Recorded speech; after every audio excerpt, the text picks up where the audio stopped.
Allahumma salli ala sayyidina Muhammad. Allahumma salli ala sayyidina Muhammad.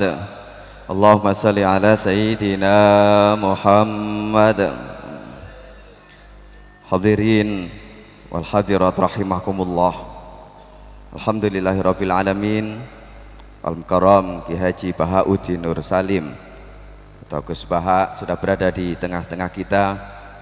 Allah Subhanahu wa taala semoga memberikan kita kesempatan untuk senantiasa mencintai para ulama, mencintai para fuqara. Amin ya rabbal alamin.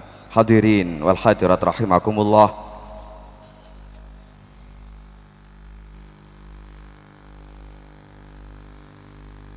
Mau'izatul hasanah yang pertama akan dihaturkan oleh Al-Mukarram Ki Haji Bahauddin Nur Salim dari Rembang.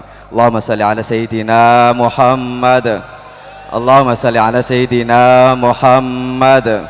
Allahumma salli ala sayyidina Muhammad.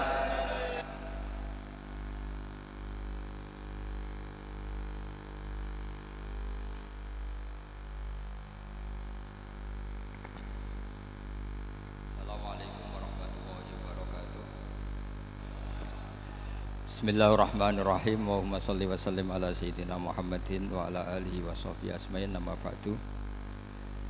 Yang sangat kita hormati Ki Haji Jamal, semua keluarga. Yang sangat saya hormati Habib Muhammad Anis bin Syahab sedanten yang hadir, terutama Nyai Munjidah Wahab selaku Bupati Jombang yang sangat saya hormati.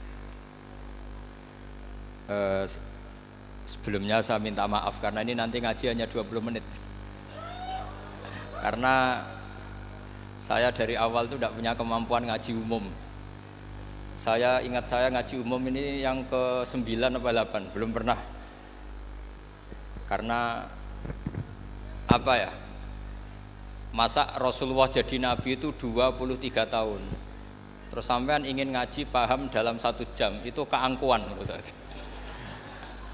Jadi Rasulullah itu jadi Nabi itu 23 tahun. Tapi orang ingin memahami Islam, nyewa kiai, diatur lagi, itu kalau nggak pernah sepuh itu dosa, itu jelas itu. Itu 1 jam ingin paham. Saya punya sekian cerita, ini Maulidur Rasul Sallallahu Alaihi Wasallam. Itu dulu zaman Nabi itu ada ayat yang Jibril jauh-jauh dari langit turun ke bumi hanya membawa 1 kalimat. Sehingga syarat seorang mufassir itu termasuk tahu pertanyaan kalimat apa yang hanya 1 diturunkan Jibril, yaitu kalimat minal fajr. Jadi dulu awal-awal Islam itu ada ayat kamu makan wakulu washrobu hatta yatabayyana lakumul khaytul abyadu minal khaytil aswad. Jadi kalau malam puasa itu orang boleh makan selagi melihat benang putih sama benang hitam itu belum kelihatan. Tapi kalau sudah kelihatan mana yang hitam, mana yang putih, berarti otomatis imsak. Itu sahabat entah saking lugunya, itu ya benar-benar pasang benang hitam sama putih, dia makan. Nanti 1 jam dari makan misalnya diintip lagi, kok belum kelihatan, makan lagi. Mungkin yang istrinya cantik ya kumpul istrinya lagi, kalau tidak cantik ya sudah tidak usah mungkin. Sampai itu jadi perilaku sahabat berhari-hari.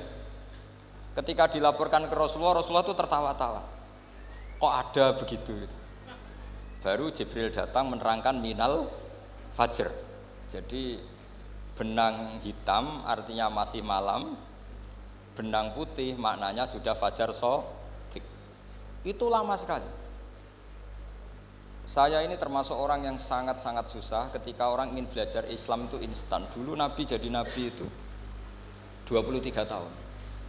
Itu untuk menemukan teori masbuk, tidak nyalip imam, itu Nabi juga lama. Jadi dulu sahabat itu kayak anak-anak kecil zaman saya kecil, itu kalau imam sudah rakaat ketiga atau rakaat keempat, itu kalau orang-orang desa kan langsung takbir, terus dia sholat sampai 3 rakaat nyalip siapa? Imam. Nanti di rakaat keempat baru sama imam salam dia ikut salam. Itu hebat betul. Itu sama sekali nggak salah. Kalau ditanya, lo kok ikut salam? Kan sudah sama-sama 4 rakaat karena imamnya dia apa? Disalib. Jadi dia takbir terus tahu imamnya rakaat ketiga atau keempat terus nyalib sampai ke rakaat yang sama, nanti salamnya bareng-bareng imam. Itu dulu sahabat ya gitu. Kalau Rasulullah sudah di rakaat keempat atau ketiga langsung mereka takbir Allahu Akbar, nyalip. Setelah nyalip menyamakan dengan Rasulullah, Rasulullah salam juga ikut salam. Jadi itu dulu lama sekali prosesnya. Sampai ada satu peristiwa Mu'ad bin Jabal datang, kemudian Nabi sudah sholat, berarti masbuk kalau dalam bahasa fikih. Mu'ad langsung ikuti Nabi, setelah Nabi salam baru Mu'ad menambahkan jumlah rakaat yang tertinggal. Terus semenjak itu jadi sunnah, jadi sunnatan mutaba'ah kalau masbuk ikut imam, kemudian hanya menambahkan rakaat yang tertinggal. Itu 23 tahun. Jadi saya ngisi 20 menit yang nggak paham, 2 jam yang nggak paham, 3 jam yang nggak mungkin paham. Daripada gitu ya 20 menit saja. Ya itu betul, karena saya tidak punya kemampuan untuk itu. Saya masih ingat, saya ngaji umum pertama itu di hallnya abahnya Pak Hamid Pasuruan di Lasem. Kedua di Pak Hamid Pasuruan kemarin. Terus tadi di Kiai Robah Maksum, itu ajudannya 3 kali ke saya tidak mau. Kiai Robah datang sendiri, sudah sepuh dituntun. Saya ini agak-agak soleh lah, kalau sama orang sepuh itu pengapesan. Masih ingat lah aturan mainnya, laisa minna walam yarham saghirona wa yuwaqqir haqqa kabirina. Tapi yang sepuh betul kayak Mbah Jamal itu sepuh betul. Ada sepuh gaya-gayanan tidak mau. Karena memang Mbah Jamal itu besanan sama saya, Mbah Sahal itu misanan saya, misanannya Mbah saya. Terus dapat Mbah Nafisa ya keluarga sini. Saya teruskan, kalau Mbah Robah itu faktornya sanad ya. Robah bin Maksum, Maksum ini muridnya Mbah siapa itu? Fakih Mas Kumambang. Ya, Mbah Zubair dulu ya ngajinya sama Mbah Fakih apa? Mas Kumambang. Kemarin seminggu yang lalu saya di Pondok Termas ya, faktornya sepuh. Karena sanad saya Mbah Mun, Mbah Zubair, Kiai Fakih Mas Kumambang, kemudian Mbah Mahfud apa Termas.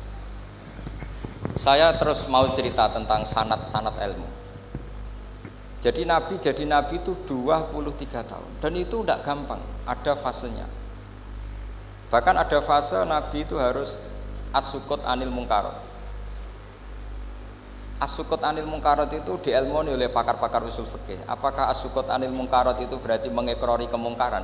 Apa takhirul bayan? Saya ulang lagi pakai bahasa Indonesia. Ketika ada kemungkaran Nabi diam, itu diamnya karena nyari momen untuk ngandani, atau memang diam itu dengan tanda kutip jangan-jangan dianggap ikrar. Makanya ulama usul fikih itu berdebat. Diamnya Nabi ketika melihat kemungkaran di awal Islam itu karena ada mahwa aham, ada yang lebih penting yaitu menerangkan tauhid, atau takut itu menjadi satu momok bagi mereka karena Nabi dianggap coro Jawa itu dianggap kecangkeman, sidik-sidik ngeloroi. Nah, perdebatan ulama dalam seperti ini itu penting sekali karena nanti menjadi satu rumus ilmu. Saya berkali-kali berpikir gini, misalnya Anda punya keponakan atau punya anak pacaran. Ada Pak D yang keras sekali, mesti marah. Itu nanti ponakannya nggak sempat dikandani karena main saja nggak berani, mesti Pak D itu marah. Karena ini Islam garis keras atau garis lurus atau apalah nggak tahu. Pokoknya punya garis. Terus ada kelompok Islam yang nggak punya garis, ya nggak punya karakter. Ponakannya pacaran ya santai, malah kenalan sampai pacare ponakannya. Cantile nih, kuliah podo, ya. Sehingga ponakannya merasa terjustifikasi. Berarti pacaran nggak apa-apa, wong paman saya nggak marah. Natijahnya pasti sama. Yang terlalu mudahanah, yang terlalu baik, hasilnya tidak didik sama sekali. Karena seakan-akan mengakui bahwa itu tidak apa-apa. Yang keras sekali hasilnya juga sama, nggak didik sama sekali. Karena dolan we rawani, kapan didiknya? Nah kira-kira seperti itu. Yang nggak mau berteman sama orang-orang maksiat juga hasilnya sama, meskipun atas nama kebenaran. Aku mau kancanan nang maksiat, ngotori. Hasilnya sama, nggak mau mendidik. Tapi yang mau ngancani juga bahaya kalau terlalu keseringan karena jute aku kenal kiai iki ratu diloroi berarti gak popo kan gitu. Nah ini PR besar dalam umat Rasulullah Shallallahu Alaihi Wasallam. Tadi saya diceritani Mbah Jamal berjuangnya di sini, nata dari kampung yang macam-macam menjadi kampung baik. Dulu saya duki di Lasem ya gitu. Mbah Mun dulu ya sarang dihimpit 2 kampung yang masalah. Tapi lama-lama terus jadi kampung yang baik lewat tarbiyah, lewat proses tarbiyah yang luar biasa. Maka ketika kemungkaran kita biarkan, itu namanya apa? Namanya itu kalau dalam usul fikih itu takhirul bayan. Apa? Mengundurkan, memberi apa? Penjelasan. Karena sekali tidak dengan definisi ini, nanti takutnya dianggap al-iqrar alal mungkar, dianggap ngakui kemungkaran. Nah, saya termasuk orang yang sangat usuli ya, sangat memahami Quran, hadis itu secara disiplin ilmu usul fikih. Nah, kenapa itu satu keharusan begini logikanya? Saya ulang lagi, Nabi jadi Nabi itu 23 tahun. Itu yang menyokong beliau jadi Nabi itu orang Nasrani dan orang Yahudi. Karena itu satu-satunya perangkat yang harus dipakai. NU belum ada, sama nggak usah GR bela Nabi, NU pas itu belum ada. Maulid Nabi itu yang kangelan tuh Abu Lahab, bukan pengurus NU. Sampai sekarang dalil maulid itu masih pakai Abu Lahab. Jadi ini ya NU itu termasuk organisasi yang luar biasa. Abu Lahab itu jadi dalil. Jadi Abu Lahab dengar kalau iparnya, Abu Lahab itu iparnya Aminah, iparnya Sayyidah siapa? Dengar Aminah lahir nggak punya suami, saking senengnya canggalemnya beliau namanya Suwaibah itu dimerdekakan. Ya setidaknya untuk hari Senin tak sebut beliau lah, karena pas soleh. Nanti Selasa Rabu sudah enggak. Itu dimerdekakan.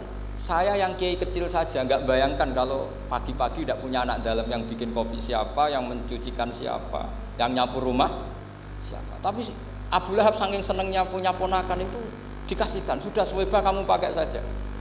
Sudah biar melayani kamu, ngurusin kamu. Jadi saya bayangkan hari itu Abu Lahab itu mungkin bikin kopi sendiri, nyapu sendiri demi ini. Nah itu sama Allah dikenang sehingga yukhaffafu anul adzabu yaumal isnan, itu masyhur. Idza kana hadza kafiron ja'a dhammuhu bi tabbat yadahu fil jahimi mukhal lada ata annahu fi yaumil isnaini daiman yukhaffafu anhu lisururi bi mata famadzannu bil abdil ladzi kana umruhu bi ahmada masruran wa mata muwahhida. Ini Abu Lahab yang kafir, hormat Maulidur Rasul saja dapat takhfiful adab, apalagi yang mukmin. Jadi itu satu-satunya dalil Maulid, itu dalilnya Abu Lahab. Ya makanya terus kita itu dibully sama kelompok sebelah, dalil kok Abu Lahab. Tapi saya pastikan awal Islam itu yang menjadi perangkat nubuah itu hanya Yahudi dan Nasrani. Karena yang lainnya nggak tahu Nabi itu apa. Saya beri sedikit cerita. Nabi itu umur, anggap saja kita ikut kaul yang 12 tahun saja. Sebetulnya ada beberapa perdebatan, yang ada yang bilang 9, ada yang bilang 12. Tapi yang debat tidak usah didengerin, sama-sama nggak tahu kok ngotot. Kadang orang debat yang lucu, sama-sama nggak tahu kok ngotot. Anggap saja 12. Nabi datang ke Syam. Syam itu ya sekitar Syria, Lebanon, Palestina itu Syam. Itu pertama yang tahu kalau beliau Nabi itu ya rohib. Rohib itu terjemahnya ya pendeta. Rohib, Bukhaira nemuin Abu Thalib, itu siapa? Ini anak saya. Terus ditanya lagi, ini siapa? Ini anak saya. Sampai 3 kali. Terus sampai Abu Thalib itu agak tersinggung. Memangnya masalahnya apa kalau dia anak saya? Terus Ibu Bukhaira bilang gini, semua alamat Nabi pada anak ini itu ada semua, kecuali kecelakaannya satu, anak kamu. Loh memangnya masalahnya apa? Karena alamatnya Nabi di Taurat dan Injil itu yatim, sementara ini punya bapak kamu, ini masalah. Jadi dilihat macanya sudah memenuhi kriteria, semua memenuhi kriteria, kecuali satu, karena punya bapak Abu. Akhirnya Abu Thalib ngaku, enggak, ini enggak anak saya, ponakan saya. Akhirnya diketahui kalau ini benar-benar calon Nabi. Pertama yang tahu siapa? Pendeta. Karena yang punya khazanah kitab samawi itu ya para orang Nasrani dan Yahudi. Sehingga Al-Quran meskipun pada akhirnya ngeritik Yahudi Nasrani itu, tapi nggak bicarakan Yahudi dan Nasrani. Karena satu-satunya yang masih punya kitab samawi itu Yahudi dan Nasrani, meskipun sebagiannya sudah dirubah-rubah. Alamat pertama itu seperti yang diceritakan di Berjanji, afi ainaihi humratun, matanya dilihat. Terus perlakuan pohon, saya pernah di pohon itu, pohon nubuah, itu umurnya ribuan tahun. Itu kalau Nabi duduk misalnya di arah barat, matahari dari barat, normalnya akan kena kesetrong matahari. Itu yang rubah itu dahannya. Jadi Nabi itu orangnya lugu, duduk aja nggak mau mikir. Memang syaratnya Nabi itu nggak boleh mikir, harus ummi. Ummi itu lugu. Nggak boleh Nabi mikir besok makan apa, terus jabat apa, itu nggak boleh. Itu udah Nabi itu, maklar itu. Nabi itu nggak boleh mikir. Makanya Quran nyifati Nabi itu makun tata drimal kitab walal iman. Kami itu tidak tahu kitab itu apa, iman itu apa. Jika Nabi itu nggak bisa jumpa pers, nggak bisa. Nabi kok memaklumatkan wah saya tadi malu, nggak bisa. Nabi itu justru bagus keliru pertama jadi Nabi. Nabi pertama ketemu Jibril itu dikira malakul maut, dia lari ketakutan. Zammiluni Khadijah, saya ini takut, itu tadi ada malakul maut, saya takut. Sama Khadijah dikemulin. Jadi Nabi itu nggak tahu kalau itu malaikat siapa? Jibril.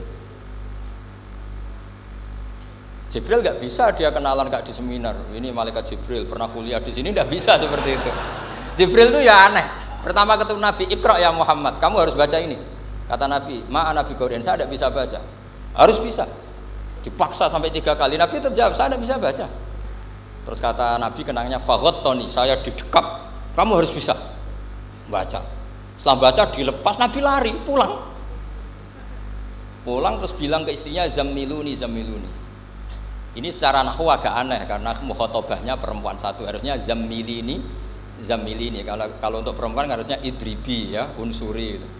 Tapi karena Khadijah dihitung ahl itu keluarga, maka Nabi pakai khitab apa? Mudzakkar jamak zammiluni. Jadi Nabi nggak tahu kalau pertama jadi Nabi. Karena syaratnya Nabi harus ummi. Justru karena ummi itu orisinil, semua yang dikatakan Nabi pasti dari wahyu. Nah, sing hati Nabi sampeyan mikir, saya besok ngomong apa ya supaya orang tertarik. Makanya kamu nggak akan jadi Nabi.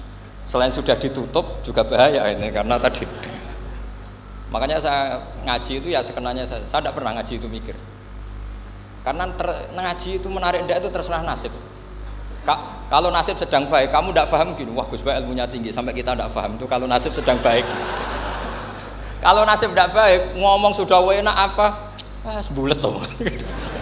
Jadi sebetulnya ini masalah qalb. Allah yang muqallibal qulub. Kayak kamu kelihatan serius itu kalau nasib sedang baik dianggap pemikir. Kalau nasib sedang nggak baik, wong kok merengut terus, mesti begitu. Kalau kamu nasib baik, sering guyon, mesti orang komentarnya alhamdulillah itu ceria, gampang syukur. Kalau nasib nggak baik, kiai kok guya-guyu, jelas kan gitu. Sehingga Nabi itu memang nggak boleh mikir. Sehingga diistilahkan ma kunta tadri mal kitab walal iman. Kamu itu tidak tahu Muhammad, kitab itu apa, iman. Justru itu bagus. Nggak tahu itu bagus kalau untuk Nabi. Kalau untuk apa? Sehingga orisinil datang ke Khadijah, zammiluni. Jawabannya Khadijah lucu. Kamu betul ketemu orang seperti ini ke makhluk seperti ini nih? Iya kata Nabi. Itu Khadijah itu kacaunya bukan main. Khadijah itu kacau. Khadijatul Kubra, termasuk manaqib yang dicintai Mbah Mun. Ini mbah-mbahnya Habib, ini Muhammad bin Anis. Khadijah bilang gini, ya gini saja Mas. Suatu saat kalau teman kamu itu datang bilang ke saya, ya kata Nabi, nggak ngerti kalau ini dites. Suatu saat Jibril itu datang lagi. Nabi juga, ini loh temanku. Kalau bilang Jibril itu ini temanku datang lagi. Khadijah fahasarat an fakhidiha. Masyhur itu di riwayat. Apa pahanya agak dibuka. Mas, temanmu masih, lari katanya. Terus setelah lari ditutup lagi. Temanmu datang lagi, iya datang lagi. Absyir ya Muhammad, kamu harus senang. Itu benar-benar kamu itu Nabi. Jadi Khadijah punya sekian definisi. Kalau Nabi betul itu melihat apa, malaikat betul itu melihat aurat itu pasti lari. Jadi dibuka. Ternyata Jibril lari. Khadijah ini tidak tahu, yang tahu Nabi. Nabi ya nggak tahu kalau dites. Kalau Nabi tahu, oh kok ngene nak dites ya. Jadi ini mungkin. Jadi Nabi itu nggak tahu kalau dites. Mas, kalau temanmu datang bilang saya. Setelah pas Nabi sama Khadijah, Jibril datang. Masyhur itu fahasarat an fakhidiyah. Dibuka, temanmu masih Mas, lari gitu. Ditutup lagi. Sekarang gimana Mas? Datang lagi. Kamu harus seneng, kamu Nabi betul. Karena kalau itu setan, wah mesti seneng nonton aurat kan itu. Itu Nabi tidak tahu kalau dites. Kalau sampean kan tahu kalau mau dites istri. Sampean mulai katut tong wedok liya teko mesti bojo mbak servis untuk menutupi semua keburukan itu. Itu Nabi. Uniknya terus Khadijah, Nabi jadi Nabi sama Khadijah itu tahu dulu Khadijah. Nabi nggak tahu kalau mau jadi Nabi, tapi Khadijah tahu. Sehingga ketika umur 25 tahun Nabi sebagai pedagang, Khadijah itu ngirim mata-mata namanya Maisarah. Maisarah itu nama lelaki. Saya tambahi lagi, Maisarah nama lelaki. Nanti kalau kamu artikan nama perempuan, oh berarti Nabi kemana-mana punya perempuan. Enggak, Maisarah itu nama lelaki. Maisarah dikirim Khadijah. Terus gimana Muhammad di perjalanan? Tudhilluhul ghamamah tuti'uhus sahaib, kemana-mana dipayungi oleh mega, oleh awan.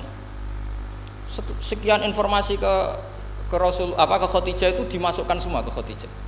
Tapi betapa kecewanya Khadijah ketika Nabi nikah umur 25 tahun, Khadijah umur 40 tahun, itu kok gak jadi Nabi. Itu mulai kecewa, sido jadi Nabi tau ora. Makanya ketika tahun ke-40, berarti Nabi umur 40, cerita ketemu tadi Jibril, sebenarnya Nabi nggak tahu itu Jibril, nggak bilang Jibril. Itu Khadijah senangnya bukan main. Karena apa yang dibayangkan dia terjadi. Fa wallahi la yuzika wa abadan innaka la tasilur rahim wa tahmilul kalla wa taksibul maqdud wa taqridu fa wa tu'inu ala nawaibil haq. Ini kalau istilah bahasa Pak Said Akil, syarat jadi rais Suriah harus hafal katanya gitu. Sonono, syaratnya jadi ulama. Saya ini jadi ulama sebelum di NU. Makanya kata Mbah Mun dulu guyon kiai ono loro, ono kiai sing ning NU, berarti kiai sik lagi ning NU. Ono sing kiai NU nak gak pengurus NU ora dadi kiai gitu kan. Itu guyonannya Mbah Mun. Akhirnya Khadijah itu sempurnanya bukan main karena pernah ragu 15 tahun. Kan dari umur 25 sudah yakin kalau ini Nabi, kemudian nggak tahu bukti berikutnya, makanya terus ini jadi Nabi enggak. Setelah umur 40 benar-benar Nabi, paginya diajak ke Waraqah bin Naufal, masih pernah paman sama Khadijah. Ya Ami, ini ibnu akhika mau cerita. Terus Waraqah ini Nasrani. Di kitab Bukhari disebut wa kana imro'an tanassara fil jahiliyah wa yaktubu Injil bil Ibraniyah masyaallah ayaktub. Jadi Waraqah itu penginjil, pendeta. Tapi nanti loh, kamu jangan salah paham terus kayak pendeta sekarang. Ada periode di mana Injil masih asli dan ada periode ini yang sudah muharraf. Itu kan ya itulah khasnya ulama sudah. Akhirnya Waraqah tanya, kamu ngomong saja ya Ibnu Akhi, manggilnya seperti itu. Akhirnya Nabi cerita ketemu Jibril, sebenarnya beliau nggak tahu itu Jibril cerita. Terus kata Waraqah, hadan namus alladzi ja'a bi Musa, masih pakai bahasa namus, hadan namus alladzi ja'a bi Musa. Itu namus semacam malaikat yang mendatangi Musa. Terus uniknya Waraqah bilang gini, wa iyudrikni yaumuka ansuruka nasron mu'azzaron. Andai kan saya menemukan hari ketika kamu jadi Nabi, akan saya bela mati-matian. Kapan itu paman? Khina yukhrijuka kaumu, ketika kamu diusir oleh kaum kamu. Nabi sebagai orang baik, makanya GR jadi orang baik itu ya boleh. Nabi sebagai orang baik itu tanya, awamu khrijiyahum. Kalau kiai-kiai maknani awamu khrijiyah ana ta iku wong sing ngetokno ingsun hum utai kaumi. Masa saya nanti diusir kaum saya? Saya ini termasuk keluarga terhormat, perilaku saya baik. Masa saya nanti diusir? Terus kata Waraqah, tidak ada seorang pun yang jadi nabi kecuali nanti ngalami diusir. Jadi yang tahu mau diusir itu ya Waraqah. Nabi malah tanya, masa saya nanti diusir? Karena tadi syaratnya Nabi harus ummi itu keibu-ibuan. Jadi nggak tahu. Tapi nggak tahu di Nabi itu sifatu madkhin, sifat pujian, bukan sifatu naqsin, sifat apa? Kekurangan. Akhirnya Nabi mulai sadar, wah ini jadi Nabi tenan kan gitu.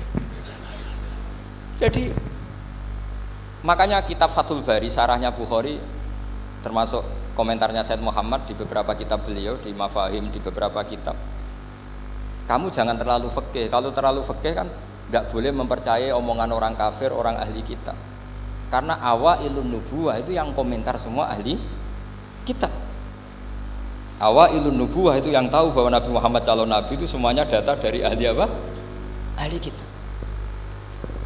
Sudah akhirnya Nabi ketemu Jibril lagi yang menurunkan ayat ya ayyuhal muddatsir qum fa'anzir wa rabbaka fakabbir wa thiyabaka fatahhir wa rujza fahjur wa la tamnun tastakbir wa li rabbika fasbir. Nabi mulai yakin ketemu Jibril. Setelah sering ketemu Jibril, Nabi ya dengan tanda kutip nggak tahu aturan mainnya lagi. Setiap ada pertanyaan bilang gini, sudah tak jawab besok. Mentang-mentang besok Jibril datang. Ternyata Jibril tidak datang. Sampai 40 hari. Akhirnya dibully sama umatnya. Mat jari iso jawab ternyata tidak bisa. Piye Jibril ora teko. Akhirnya diwarai meneh. Ngene lho carane dadi nabi, wala taqulanna li syai'in inni fa'ilun dzalika ghadan illa ayasha. Jadi nabi, sudah kamu besok datang ke saya tak jawab karena nabi mentang-mentang besok mau konsultasi sama apa? Jibril. Ternyata Jibril tidak datang karena nabi lupa ada mengatakan insyaallah. Kalau nabi itu tahu semua, pasti nabi mengatakan insyaallah dulu, tapi nabi memang sebaiknya enggak tahu. Ummi. Justru itu wa ma yantiqu anil hawa in huwa illa wahyu yuha. Itu beberapa peristiwa.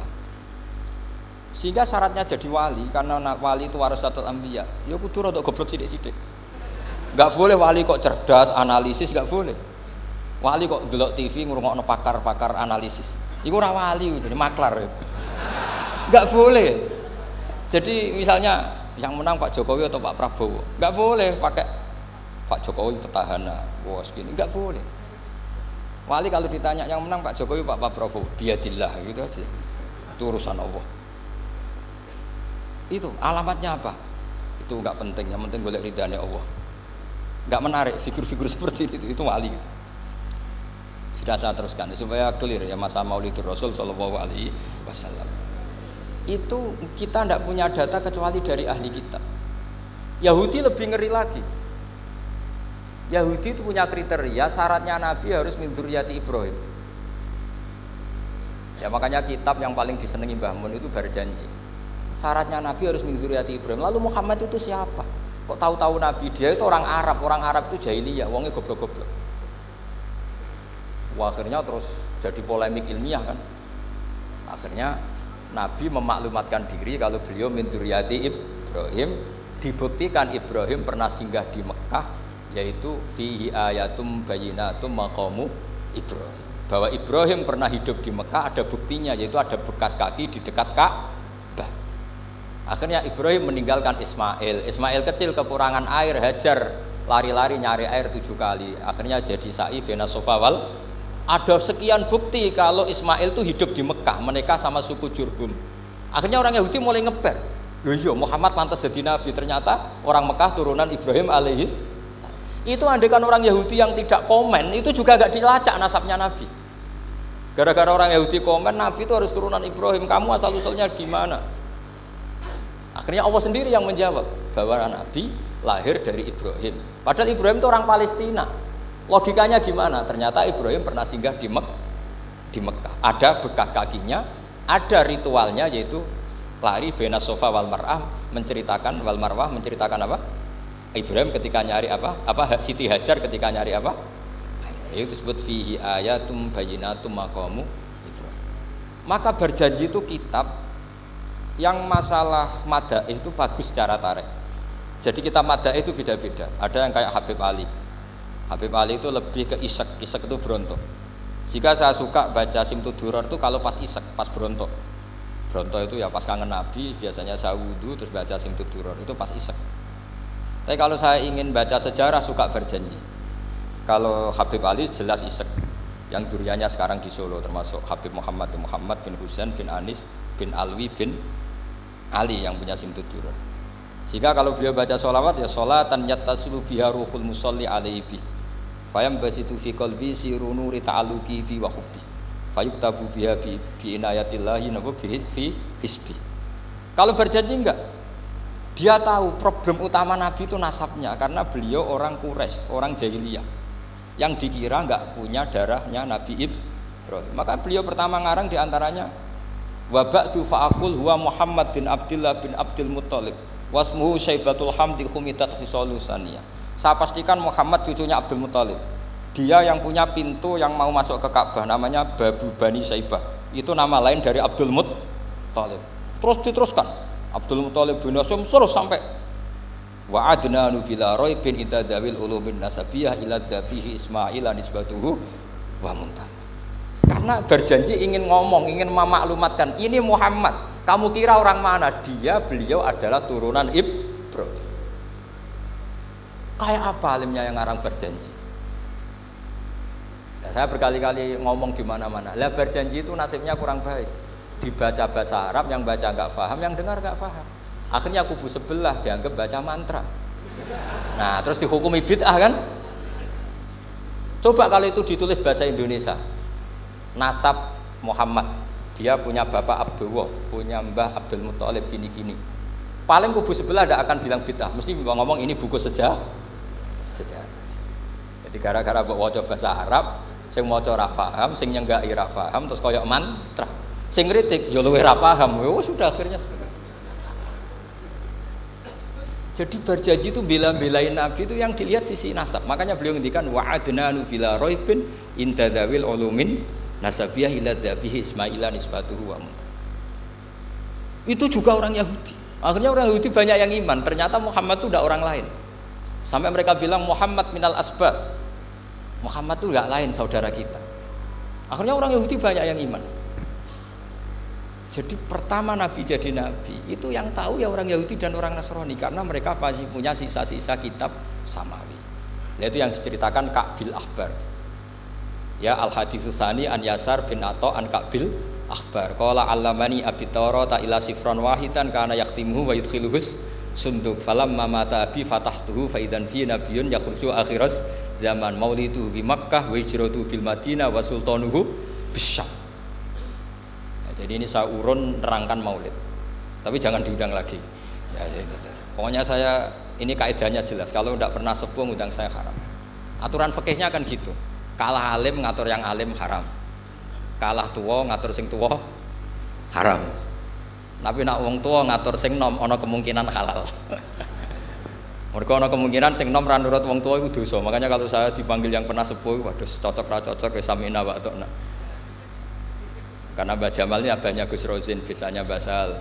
Terus saya pokoknya tak ingat saya pengajian umum itu baru ke-7 ke 8. Semoga ya nanti sampai mati ya jumlahnya masih bisa terhitung. Tapi kalau ngaji rutin saya terus ngaji rutin. Saya pernah baca hikam di Jogja khatam. Kalau di pondok saya sudah nggak terhitung saya khatam berapa kitab, nggak terhitung karena saya sering ngaji rutin. Sehingga Diba itu kitab kesayangan Habib Ali. Habib Ali sebelum ngarang Simtud Duror itu beliau nginduk kitab apa? Diba, masyhur. Jadi saya ulang lagi ya, kalau Diba sama berjanji lebih ke tarikh, kalau Habib Ali ke Isyak, semuanya baik. Saya baca semua. Saya niru Habib Ahmad Al-Habsyi Pasuruan, pernah tak tanya, kenapa kalau maulid baca 3-3-nya? Ben ka asobiah Gus, ben keduman kabeh. Saya itu setengah hafal semua, 3-3-nya setengah hafal semua. Berjanji cerita Al-haditsus Diba, yang ini Diba. Al-haditsus tsani an Yasar bin Atha an Ka'bil Akhbar. Kata Ka'bil Akhbar, saya ngaji sama bapak itu Taurat itu khatam. Tapi saya itu iskal itu janggal. Kenapa ada satu lempiran yang enggak diajarkan? Disimpan fisunduk. Jadi orang Yahudi itu ada baiknya. Mestinya kalau mangkal kan dibakar supaya hilang jejak. Enggak. Karena Yahudi itu ada unsur nubuah. Karena babanya Yahuda bin Yakub bin Ishak bin Ibrahim. Tapi Yahudi yang orisinil ya. Saya berkali-kali ngaji bilang Israel itu kalimatu madhin, pujian. Sehingga Israel disebut wa anni faddaltukum alal alam, itu Israel yang bani karena ada gennya Nabi. Kalau Israel yang sekarang itu nation, sebuah negara. Mereka ada yang Zionis, ada yang turunan Eropa, Amerika, terus Islamfobia. Itu beda Israel yang negara dengan Israel yang bani. Kalau yang Bani itu ada unsur gen para apa? Nabi, sehingga ya Bani Israel. Tapi kalau Israel sekarang nama sebuah negara, sehingga ketika Allah bilang ya Bani Israel itu khitabnya pada penduduk Medina. Kenapa? Karena penduduk Medina zaman itu banyak yang keturunan Nabi Ibrahim alaihis salam. Jadi Israel di Quran itu bukan nama sebuah negara, nama sebuah turunan, sehingga disebut ya Bani Israel, he anak turune Israel. Kita tahu Israel nama lain daripada Nabi Yakub bin Ishak bin Ibrahim. Ya karena memang saya nekuni ilmu. Kalau tadi yang Banjari kan nekuni suara. Jadi suaranya bagus.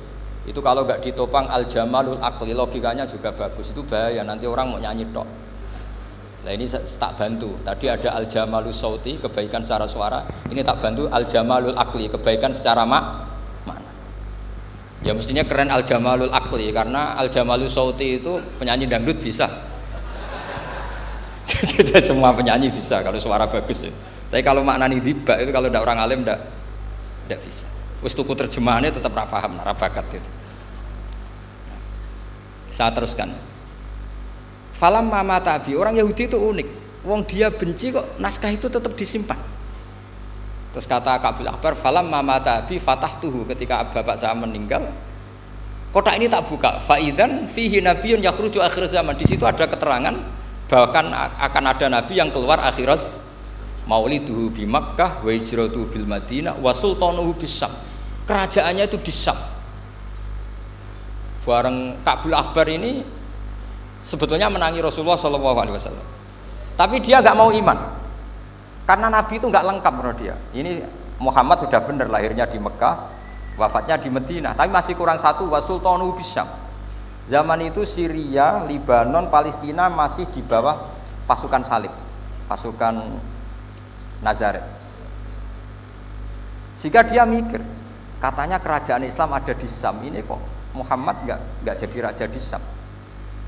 Sehingga dia menunda imannya, yuakhiru islamahu. Bareng era Sayyidina Umar, beliau bisa menaklukkan Baitul Maqdis. Terus dia iman. Makanya imannya Ka'bul Ahbar itu era Sayyidina Umar, karena sudah masuk definisi ketiga, wa sultanuhu bis Syam, kerajaannya Nabi ada di Syam. Iman. Sekali iman langsung pinter deh. Wong sedurunge baca kitab Samawi banyak. Sehingga Sayyidina Umar kalau mau tanya kitab Samawi ya tanya Ka'bul Ahbar. Karena beliau itu Nabi sudah benar maulidu bi Makkah wa hijratu bil Madinah wa sultanuhu bis Syam. Rasulullah ketika wafat atau intaqala ila rafiqil ala itu belum menangi Islam menaklukkan mana Palestina. Tapi Nabi itu kasef. Nabi itu nak kasef itu ya lucu. Makanya kalau ada kiai lucu itu ya anggapnya niru Nabi. Nabi itu lucu. Ada sahabat itu gak pati ganteng, pendek gak pati ganteng, namanya Surakoh. Itu digojlok sama Nabi. Surakoh, bagaimana kalau kamu suatu saat itu pakai tas itu apa? Mahkotanya raja Syam, raja Kaisar.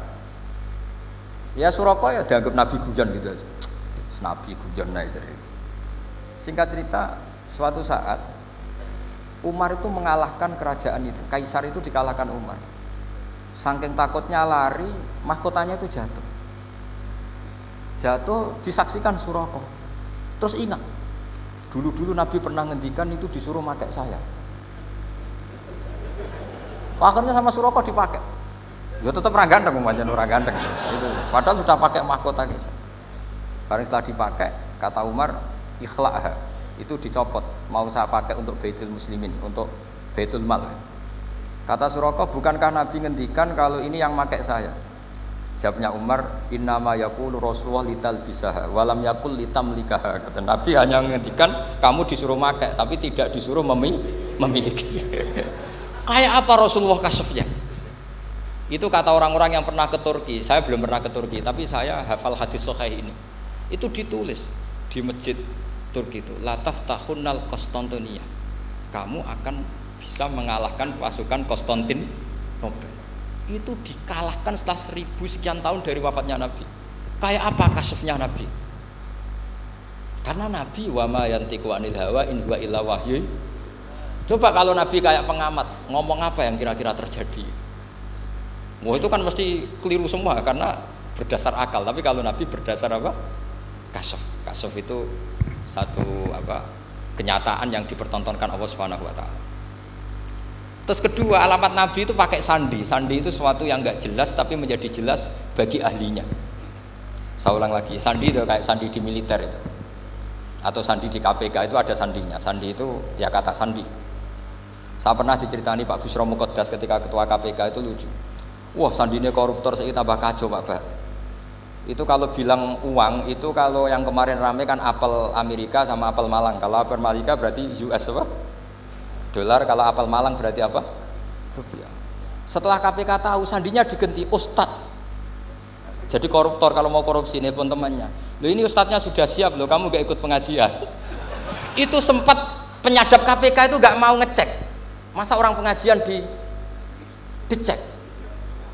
Ternyata ya gak ada acara pengajian, ustadz itu maknanya uang. koruptor saking ngerti itu disadap KPK itu sandinya gimana? Datang nggak ke sini, ini ustadznya sudah siap, ini ada pengajian. Hampir KPK itu nggak ngecek karena pengajian, ustadznya sudah siap. Setelah digerebek ternyata ustadz tuh sandi dari makna apa? Uang, gak kurang ajar gitu, itu ustadz katanya. Jadi kalau di sini ditangkap KPK berapa ustadz ini sudah? Ada Habibnya lagi, ada Habib Muhammad ini. Nah, Salman Al Farisi itu pemikir, dia orang Persia. Di mana-mana orang Persia itu pemikir. Persia itu kalau sekarang ikut Iran. Itu dia ngaji lama sekali sama pendeta-pendeta itu. Kebetulan dia punya pendeta yang belum muharrif atau belum muharraf. Kalau muharrif orangnya, kalau muharraf itu kitabnya atau bukunya. Setiap dia ngaji sama pendeta dikasih tahu. Terus kecewa beberapa kali, walhasil ketemu pendeta yang benar. Sudah, kamu tidak usah ngaji sama saya. Kamu datang saja ke Yasrib, ke Madinah sana, Yasrib. Di situ Nabi akhir zaman sekarang sudah ada. Kata. Ini yang ngomong pendeta. Ya.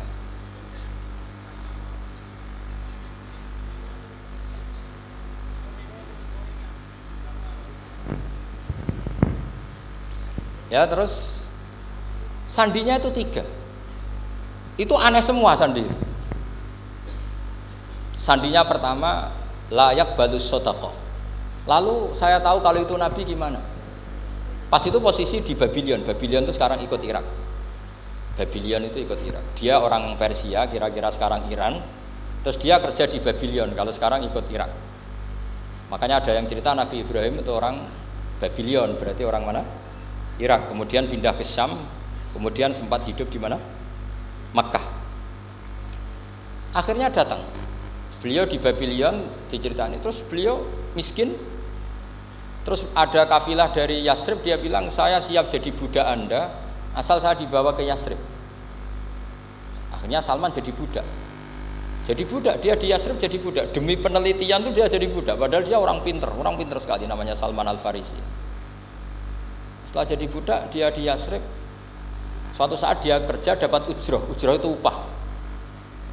Datang ke Rasulullah. Ya Muhammad, manggilnya masih jangkar. Ya Muhammad, saya punya banyak uang. Kamu kan punya sahabat banyak, punya santri banyak. Ini tak sedekahkan ke kamu. Apa kata Nabi? Sahabat dipanggil semua. Halumu ilayya, kesini ini makan, ini ada sedekah. Terus kata Salman kenangannya walam ya'khud min hasya'an. Bahkan sebagian riwayat mengatakan falam yamussa. Nabi nyentuh saja gak mau. Karena diistilahkan sedekah. Terus kata Salman hadhihi wahidah, ini satu alamat. Itu sandi, nggak ada yang tahu kecuali ahli kitab. Setelah seminggu 2 minggu dapat uang lagi. Ya Muhammad, hadhihi hadiyatun laka, ini hadiah untuk kamu. Nabi langsung ikut dahar. Hadhihi sintan, ini 2. Kalau logika kita pakai pengamat, bedanya apa? Sedekah ya dapat, hadiah ya dapat. Kan nggak ada bedanya sama sekali. Ternyata itu sandi. Sandi wayak balus hadiah tapi walayak balus sedekah. Nabi itu nerima hadiah tapi nggak nerima sedekah. Bagi orang kebanyakan kan bedanya apa? Sama-sama dapat. Kiai pakai duit 1 juta, mbok arani sedekah ya ditampa. Mbok kayak 50.000 diarani hadiah ya ditampa. Sementing kan duit. Tapi kalau Nabi tidak bisa seperti itu. Kalau dikatakan sedekah nggak mau nerima, kalau hadiah akhirnya wah ini sudah ada 2 alamat. Jadi alamat tuh ya kadang aneh, masa sedekah sama hadiah dibedakan. Terus ketiga, wafi katifihil aisar khotamun nubuwah mislu baidotin nu'amah. Di katifil aisar, apa kalau orang sini bilang apa? Pundak yang kiri itu ada khotamun nubuwah, ada alamat bahwa beliau adalah nabi akhir zaman, yaitu mislu baidotin nu'amah, kayak semacam telur manuk darah. Wah itu pusing. Waduh, caranya ngelihat gimana? Dia berkali-kali datang ke situ. Nabi itu orangnya priayi, jadi sering pakai baju. Kalau Nabi ini jenengan sering blodor gampang. Ini kan Nabi kan sering priayi. Tapi Nabi itu memang unik. Ketika Salman ke situ, pas beliau mau wudu, biasanya nggak pernah pakai buka baju. Nabi dibuka bajunya. Akhirnya Salman fa'aqabba alaihi, bersungkur di depan Nabi, kemudian mengatakan amantu bika ya Rasulullah. Karena ada 3 alamat. Lagi-lagi 3 itu juga didapatkan dari ahli kitab. Makanya di awal-awal Islam itu ahli kitab itu luar biasa. Meskipun akhirnya di akhir-akhir masalah karena banyak oknum yang mentahrif itu. Jadi saya mohon ilmu-ilmu seperti nggak boleh hilang. Jangan mentang-mentang orang Yahudi Nasrani sekarang sudah muharraf, kamu terus anti sama sekali. Tetap ada sisa-sisa samawi, karena mereka masih megang kitab apa? Samawi. Jadi kita fair saja, yang salah ya salah, yang benar gini apa? Benar. Makanya saking fairnya Nabi, ini harus ditiru oleh semua orang NU, orang Muhammadiyah, orang apa saja. Nabi itu kalau menghormati satu ilmu itu luar biasa. Kata Sayyidina Umar, saya ini punya naskah banyak Taurat karena naskahnya menarik ya Rasulullah. Ada sahabat lagi cerita begini-begini. Jawabannya Nabi apa? La tusaddiquhum wa la tukadzibuhum. Kamu ya jangan bilang iya, ya jangan bilang tidak. Kalau kamu bilang iya, ternyata yang pas muharraf, yang pas sudah ada orisinil. Kamu bilang, wah itu bohong semua, ternyata ada yang masih orisinil. Kayak apa Rasulullah hati-hatinya? La tusaddiquhum wa la tukadzibuhum. Kalau sekarang enggak, orang ekstrim, pokoknya salah. Kalau ndak kita pokoknya salah. Iku ora ono hadise. Sing ono iku emosine, paham nggih? Jadi Nabi itu fair, kalau sesuatu enggak mesti ya la tusaddiquhum wala tukadzibuhum. Kamu ya jangan bilang iya, ya jangan bilang tidak. Wa qulu amanna billah wa ma unzila ilaina. Jadi ini kebanggaan kita terhadap Rasulullah sallallahu alaihi wasallam. Terus persinggungan Nabi dengan Yahudi Nasrani itu unik. Terus diantara lagi yang ditulis itu wasallal kiblaten, dan Nabi pernah sholat di dua kiblat. Ternyata betul. Kita tahu Nabi sholat di Ka'bah, ketika di Madinah diminta sama Allah disuruh sholat ke Baitul Maqdis, dan itu kiblatu Anbiya. Akhirnya orang Yahudi banyak yang iman karena sesuai definisinya wa annahu sholla al kiblaten. Nah alamat-alamat seperti ini orang sudah, lah itu dibak berjanji. Itu fase betul menerangkan itu. Jadi saya bilang kalau simtud duror itu madainya isek luar biasa, brontonya Habib Ali. Sampai ketika beliau baca sholawat itu tidak kayak sampean. Sampean baca sholawat, sholawat isi tok wis tanhalu bil uqadu wa tanfariju bil qurabu wa tuqdu bil hawa ijo sholawat sing kena go nyaur utang, go kabul kajate wonya gitu. Sholawatnya sekali permintaannya panjang sekali. Kalau Habib Ali enggak, makanya saya suka sama sholat beliau. Sholatan yattasilu biha ruhul musalli alaihi. Dengan sholawat ini rohnya yang membaca sholawat sambung sama rohnya Rasulullah SAW. Barokahnya sambung menjadi mencintai. Barokahnya mencintai wayuk tabu biha bi inayatillah fi hisbi. Barokahnya mencintai ditulis termasuk umatnya Rasulullah SAW. Nah sholawatnya sampean kan enggak seneng tan halu bil uqad, semua problem hilang. Watan fariju bil kurab, semua kesusahan hilang. Watu bil hawa kabul kajate. Watu nalu biro ghaib kasil sing seneng-seneng wis pokoknya sudah. Saya itu ya kadang iskalnya sholawat isi tok jalukane cek akeh. Ya tapi itu tetap baik ya. Piro-piro tawasule mbek sholawat ra Gunung Kawi ngoten mawon nggih. Jadi tetap baik gitu. Tapi ya ndak kelasnya yang sholatan ya tasilu biya ruhul musolli alaihi fi. Ini sudah sholawat isek. Pokoke butuhe sambung Kanjeng. Nah sampean butuhe kabul jadi ya tidak apa-apa lah. Piro-piro tawasul mbek sholawat ora mbek Gunung Kawi. Ngoten mawon. Assalamualaikum warahmatullahi wabarakatuh.